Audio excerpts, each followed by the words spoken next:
दिनांक 2 जानेवारी 2025ला बिट्स वनरक्षक सिंदेवाही हे सिंदेवाही वनपरिक्षेत्र उपक्षेत्र सिंदेवाही नियत क्षेत्र सिंदेवाहीमध्ये नियमित सकाळची गस्त करत असताना मौजा लाडबोरी शेतशिवारातील रमेश पांडुरंग गंडाईत यांच्या शेतात सर्वे क्रमांक 343ला लागून असलेल्या सरकारी नाल्याजवळ वाघ मृत अवस्थेत असल्याचं आढळून आलं।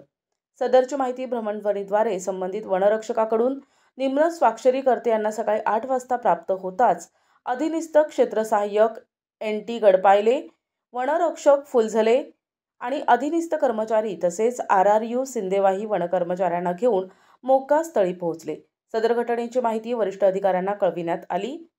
त्यानंतर घटनास्थळावर राकेश सेपट, भावसे उपवनरक्षक संरक्षक ब्रह्मपुरी वनविभाग, MB चोपडे सहाय्यक वनसंरक्षक, महेश गायकवाड सहाय्यक वनसंरक्षक, डॉ. रविकांत खोब्रागडे पशुवैद्यकीय अधिकारी, NTCAचे प्रतिनिधी बंडू धोत्रे, मानद वन्यजीव रक्षक, प्रधान मुख्य वनसंरक्षक चे प्रतिनिधी Mukesh Bhandakkar, NGO snob nature care फाउंडेशनचे अध्यक्ष यश कायरकर, RRT टीम चंद्रपूर राकेश आहुजा, जीवशास्त्रज्ञ ब्रह्मपुरी वनविभाग डॉ. सुरपाम, पशुधन विकास अधिकारी पंचायत समिती सिंदेवाही डॉ. शालिनी लोंढे, पशुवैद्यकीय अधिकारी सिंदेवाही डॉ. बजरंग सावरे, पशुवैद्यकीय अधिकारी पेडगाय यांच्या उपस्थितीत मृत वाघाचे निरीक्षण करण्यात आले। सदर मृत वाघ हा वयोवृद्ध असल्याचा प्राथमिक निरीक्षणावरून दिसून आले।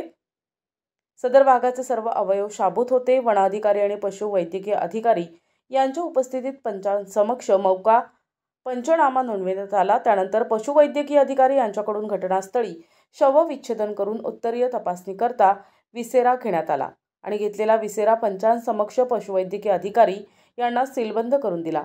पंचनामा, शवविच्छेदन आणि इतर संपूर्ण कार्यवाही पूर्ण झाल्यानंतर सदर मृत वाघाचे वरील सर्व अधिकारी आणि पंचांसमक्ष घटनास्थळावरच दहन करण्यात आले।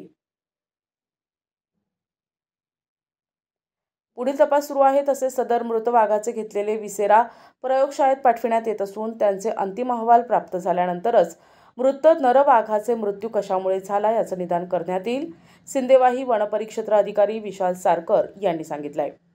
प्रतिनिधी अमान कुरेशी, NTV न्यूज मराठी, चंद्रपूर सिंदेवाही।